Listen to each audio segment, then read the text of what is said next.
കേരള സമൂഹം ഗ്രഹിച്ചാൽ നന്ന്. അബ്ദുൽ കലാം ഒറ്റയ്ക്കല്ല, സംഭവിച്ചത് ഒരിക്കലല്ല.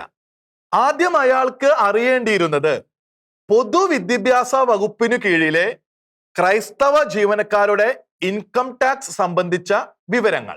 ഇപ്പോൾ അറിയേണ്ടത് ഉന്നത വിദ്യാഭ്യാസ വകുപ്പിന് കീഴിലെ ക്രൈസ്തവ വൈദികരുടെയും കന്യാസ്ത്രീകളുടെയും എണ്ണവും ഇൻകം ടാക്സ് വിശേഷങ്ങളും.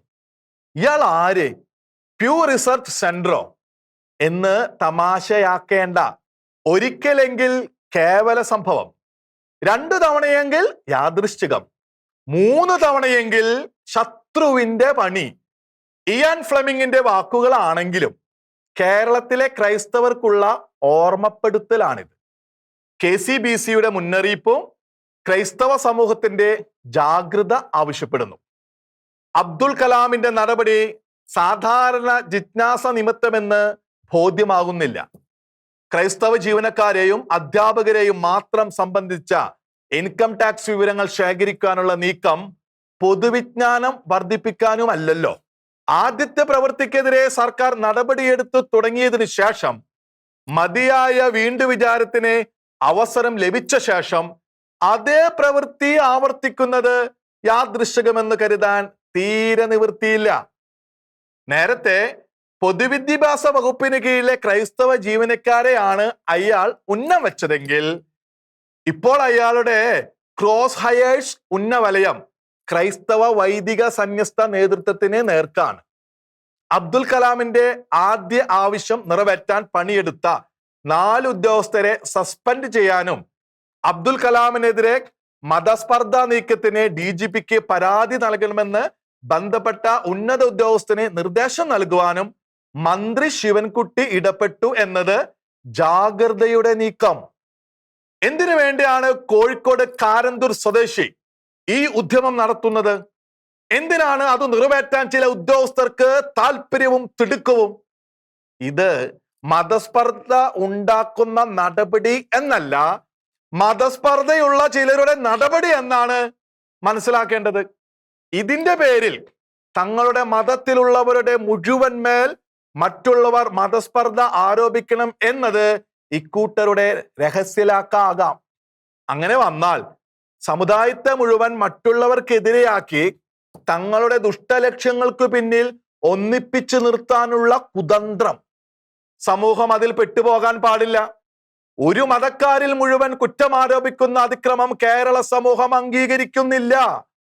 ഇക്കാര്യത്തിൽ വലിയ ജാഗ്രത ആവശ്യമുണ്ട്. പക്ഷേ പ്രധാന കാര്യം, ഇത് കേവലം മതസ്പർദ്ധയുടെ ഒറ്റയാൻ നടപടിയായ ചിത്രീകരിച്ചു ലഘൂകരിക്കാൻ ശ്രമിക്കുന്നതിലെ അബദ്ധമാണ്. ക്രൈസ്തവർക്കെതിരെ വലിയ പ്രചാരണം കൊഴുപ്പിക്കാനുള്ള പ്രവണത അടുത്ത നാളിൽ പ്രകടമായിട്ടുണ്ട്. അത്തരം ഒരു ആസൂത്രിത ശ്രമത്തിന്റെ ഭാഗമാണ് ഇൻകം ടാക്സ് വിവരശേഖരണമെന്ന് സംശയിക്കാനെങ്കിലും കഴിയുന്നില്ലെങ്കിൽ ക്രൈസ്തവർ അതിജീവനത്തിന് പ്രാപ്തരല്ലെന്നു വരും. ക്രൈസ്തവർ നികുതി കൊടുക്കാത്തവരും സർവസമ്പത്തും കൈക്കലാക്കിയവരും ഇതര സമുദായങ്ങളെ ചൂഷണം ചെയ്ത് ജീവിക്കുന്നവരും സ്വാതന്ത്ര്യ സമരത്തിൽ പങ്കുചേരാതെ ബ്രിട്ടീഷുകാരോട് ചേർന്ന് നിന്ന് ഔദാര്യങ്ങൾ കൈപ്പറ്റിയവരുമാണെന്നും സ്വാതന്ത്ര്യ സമരത്തിൽ മഹത്തായ കർമ്മം ചെയ്തത് തങ്ങളുടെ സമുദായക്കാർ മാത്രമാണെന്നും ചിലർ നടത്തുന്ന പുത്തൻ പ്രചാരണം വെറുതെയല്ല. സ്വാതന്ത്ര്യലബ്ധിയുടെ ശതാബ്ദി വർഷത്തിൽ 2047 ഇന്ത്യയെ തങ്ങളുടെ മതരാഷ്ട്രമാക്കും എന്ന ലക്ഷ്യത്തോടെ കഴിഞ്ഞുകൂടുന്നവരുടെ ആയുധ പ്രയോഗമാണത്. ഇന്ത്യൻ ഖിലാഫത്ത് എന്ന ലക്ഷ്യത്തിന്റെ എതിർവശത്ത് നിൽക്കുന്ന പൊതുസമൂഹത്തെ ഭിന്നിപ്പിച്ച് ദുർബലമാക്കാൻ, അതിനുവേണ്ടി ക്രൈസ്തവ സമൂഹത്തെ ഭൂരിപക്ഷ സമൂഹത്തിന് മുമ്പിൽ താറടിച്ച് ദുർബലമാക്കാനുള്ള കുതന്ത്രം ചിലർ പ്രയോഗിച്ചു തുടങ്ങിയത് ഈ സമീപ വർഷങ്ങളിലാണ്. ന്യൂനപക്ഷം എന്ന പൊതു ബാനറിൽ തങ്ങൾക്കൊപ്പം ക്രൈസ്തവർ നിൽക്കുന്നില്ല എന്ന് തോന്നിയത് മുതലുള്ള പ്രതികാര വൃത്തി, ക്രൈസ്തവ യുവതയെ പ്രത്യേകിച്ച് പെൺകുട്ടികളെ വഴിതെറ്റിച്ച് കെണിയിലാക്കുന്നവർക്കെതിരെ ക്രൈസ്തവ നേതൃത്വം പരസ്യമായി പറഞ്ഞു തുടങ്ങിയപ്പോൾ അത് തങ്ങൾക്ക് തന്നെയാണ് കൊള്ളുന്നതെന്ന് അറിഞ്ഞത് മുതലുള്ള പ്രതികാരം, മതവാദികളുടെ ക്രൈസ്തവ വിരുദ്ധ ക്രിസ്തു വിരുദ്ധ തർക്കങ്ങൾക്കെതിരെ ക്രൈസ്തവർ ജാഗ്രത പാലിക്കുകയും ന്യൂനപക്ഷ മൈത്രി ക്രൈസ്തവ സമൂഹത്തെ തകർക്കാൻ ചിലർ ഉപകരണമാക്കിയപ്പോൾ ചെറുക്കുകയും ചെയ്തതിനോടുള്ള പക.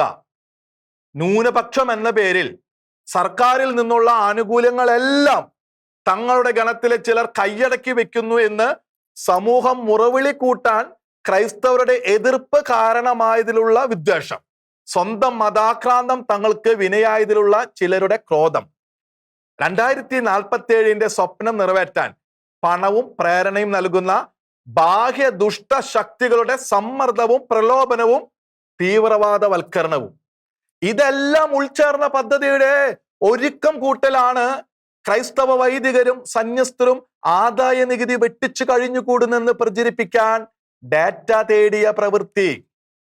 ഉപരിതലത്തിൽ ഈ കണ്ണികൾ തമ്മിൽ ബന്ധം കണ്ടില്ലെന്ന് കരുതി വഞ്ചിക്കപ്പെടാൻ പാടില്ല.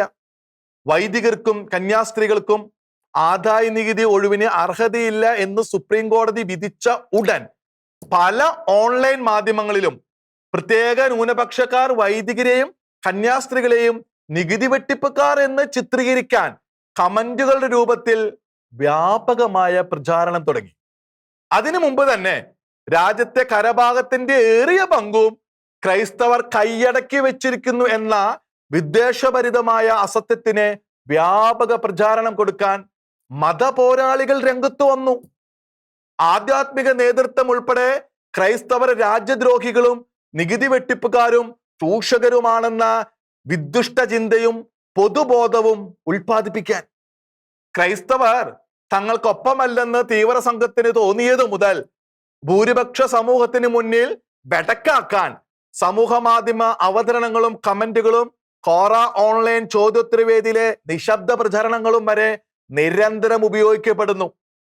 കോറ വേദിയിൽ ഗ്രീൻ ഇന്ത്യ എന്ന വിലാസ വ്യക്തിയോ സംഘമോ അടുത്ത കാലത്ത് ക്രൈസ്തവ സമുദായത്തെ ഒന്നടങ്കം അധിക്ഷേപിച്ച് അപ്ലോഡ് ചെയ്ത ദുഷിച്ച നീണ്ട കുറിപ്പുകൾ മതി ഇക്കൂട്ടരുടെ വിദ്വേഷം എത്രത്തോളം വ്യാപിച്ചിരിക്കുന്നു എന്നും ഏതറ്റം വരെ അവർ പോകുമെന്നും തിരിച്ചറിയാൻ. ഇതവർ നിരന്തര യത്നമായി ഏറ്റെടുത്തിരിക്കുന്നു എന്നതാണ് ക്രൈസ്തവർ ജാഗ്രതയോടെ കാണേണ്ടുന്ന വസ്തുത. അതിന് കാരണം 2047 സ്വപ്നം അവർ പ്രതീക്ഷിക്കുന്നതിന് മുമ്പേ തുറന്ന് കാട്ടപ്പെടാനും മതഭീകര സംഘം നിരോധിക്കപ്പെടാനും അവരുടെ കുതിഞരമ്പിനെ ആഘാതമേൽക്കാനും ഇടവന്നു എന്നതിലുള്ള പൈശാചിക പക. ഇതൊന്നും തങ്ങൾക്കറിയില്ലെന്ന് ഇടതുപക്ഷമോ വലതുപക്ഷമോ ഭാവിക്കരുത്. രേഖയിലുള്ള വസ്തുത മാത്രം അറിയാനേ സർക്കാരിന് ബാധ്യതയുള്ളൂ. പക്ഷേ രാഷ്ട്രീയ കൗശലങ്ങളുടെ സാമ്രാട്ടുകൾ ഇതൊന്നും ഞങ്ങൾക്കറിയില്ലേ എന്ന കപട നിഷ്കളങ്കത അവകാശപ്പെടേണ്ട. വസ്തുത ചൂണ്ടിക്കാട്ടുമ്പോഴെങ്കിലും അബ്ദുൽ കലാമുമാരെ സേവിക്കാൻ തിടുക്കം കാട്ടുന്ന ഉദ്യോഗസ്ഥരെ കർശനമായി നിയന്ത്രിക്കാൻ സർക്കാരിനെ നയിക്കുന്നവർക്ക് കഴിയണം. അബ്ദുൽ കലാമുമാരിൽ നിന്ന് അകലം പാലിക്കാൻ സമുദായ പൊതുഗണത്തിനും ഇല്ലാഞ്ഞാൽ മതനിരപേക്ഷ ജനാധിപത്യ ഇന്ത്യ നൽകുന്ന സ്വാതന്ത്ര്യവും സൗകര്യവും അവർക്ക് പഴയ ഓർമ്മയാകും. കാണാത്തതും കേൾക്കാത്തതും അടുത്ത ആഴ്ച ഇതേ സമയം.